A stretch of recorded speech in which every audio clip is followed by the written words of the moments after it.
Bonjour à toutes et à tous. Il était passé pour l'une des grandes consciences de l'Afrique décolonisée.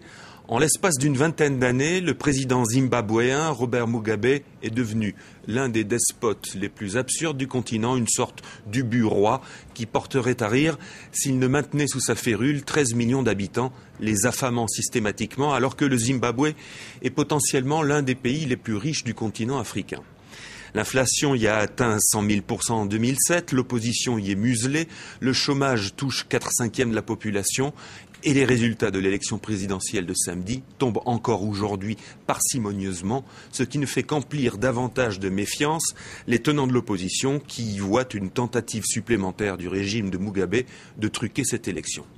Francis Soler, directeur de la lettre de l'océan Indien, est aujourd'hui avec nous. Merci, monsieur Soler. La première question que l'on peut se poser quand on n'a pas, comme vous, l'expertise sur le continent africain, comment Robert Mugabe, en 28 ans, a-t-il réussi, est-il parvenu à ruiner totalement un pays qui avait plutôt de bonnes chances sur la ligne de départ ? De toute manière, lui fait passer son maintien au pouvoir avant toute autre priorité. Donc à partir de là, toutes les décisions qu'il prend, tous les actes qu'il fait sont liés à son objectif politique, rester au pouvoir.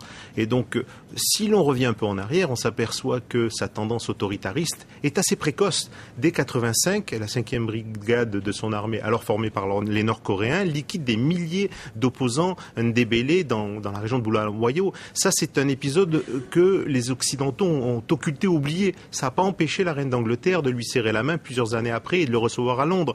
Ce qui a fait le tournant dans l'appréciation du régime de Mugabe, notamment en Grande-Bretagne et dans l'Occident en général, c'est la rupture des années 2000, lorsque l'alliance politique de facto qu'il y avait avec les propriétaires blancs qui n'avaient pas été touchés après l'indépendance de 80 s'est rompue, parce qu'il avait émergé une force politique d'opposition qui était plus ouverte, plus libérale du point de vue économique, et pour gagner les élections à ce moment en l'an 2000, il a fallu que Mugabe sorte la réforme agraire qu'il n'avait pas fait avant, tape sur les colons blancs très violemment, en tuant et donc cette réforme nombre. agraire au profit de... Alors au profit, lorsqu'il fait ça, il prétend que c'est au profit des populations noires, rurales, et c'est comme ça qu'il se refait une sorte de virginité politique chez les ruraux noirs. Dans les faits, c'est pas ça qui s'est passé. Dans les faits, c'est une partie de l'élite noire a accaparé les terres des propriétaires blancs qui ont été évincés, expulsés, et il y a eu très peu de développement agricole dans les populations rurales noires les plus pauvres, qui restent encore dans des zones communales semi-tribales et qui développent une agriculture d'autosubsistance. Et alors, quand on voit des chiffres pareils comme cette inflation à 100 000%, on connaît des situations africaines ou ailleurs qui sont difficiles, qui sont délicates, mais à ce point, comment survit-on aujourd'hui au Zimbabwe ? Ça, c'est effectivement la question. Quand on voit les statistiques, le pays n'existe plus.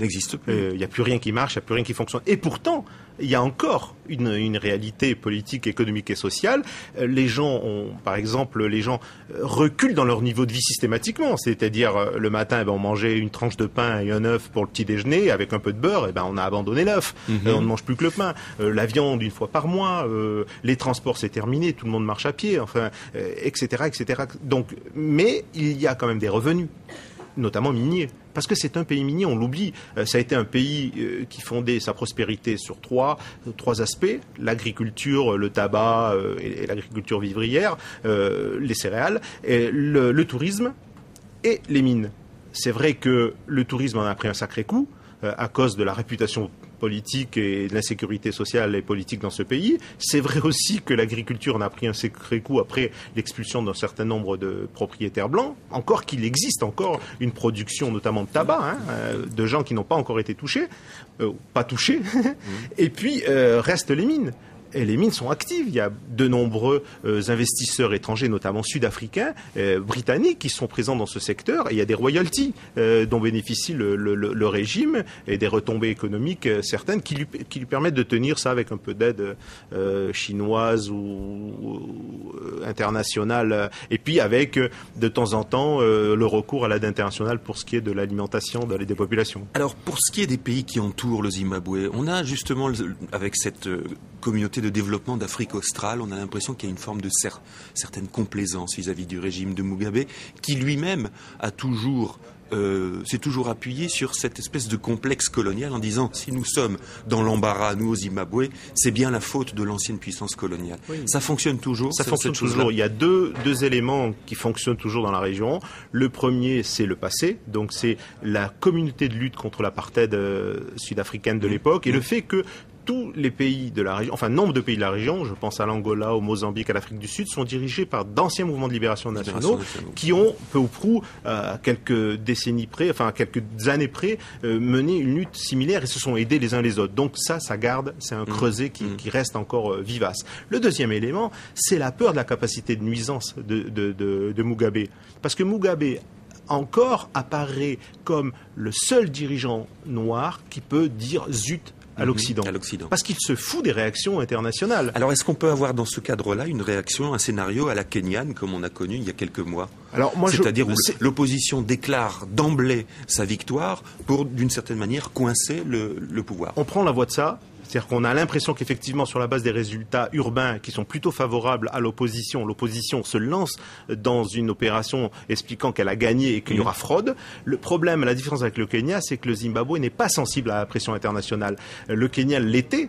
Et la deuxième différence, c'est que le Zimbabwe n'aura pas de pression très forte des pays de la région, à la différence de la situation au Kenya aussi. Donc, ce qu'il faudra voir, c'est si l'opposition est capable de mobiliser de manière pacifique des gens pour protester contre leurs résultats électoraux et si, à ce moment-là, le régime accepte ces mobilisations pacifiques, gère, négocie et éventuellement trouve un modus vivendi. De ce point de vue-là, l'élément le plus intéressant, ça va être le résultat du scissionnisme de la ZANU, pardon, je fais une confusion avec le Kenya, parce que s'il y a rupture politique importante dans le parti gouvernemental, alors là, les choses peuvent changer, ou s'il y a une majorité opposition, réformiste de la ZANU au Parlement, là aussi, on a un cas de figure nouveau. Et là, donc, un basculement, un possible basculement vers la fin de Mugabe. Merci, Monsieur Soler, merci d'avoir été avec nous aujourd'hui. On va donc suivre toute la journée cette actualité, et même probablement demain et après-demain zimbabwéenne, en français, en anglais, en arabe, l'après-midi de 16h à 20h, temps européen. Et puis, vous avez pour le reste le site internet En veux-tu, en voilà. Merci beaucoup de votre attention et bonne continuation.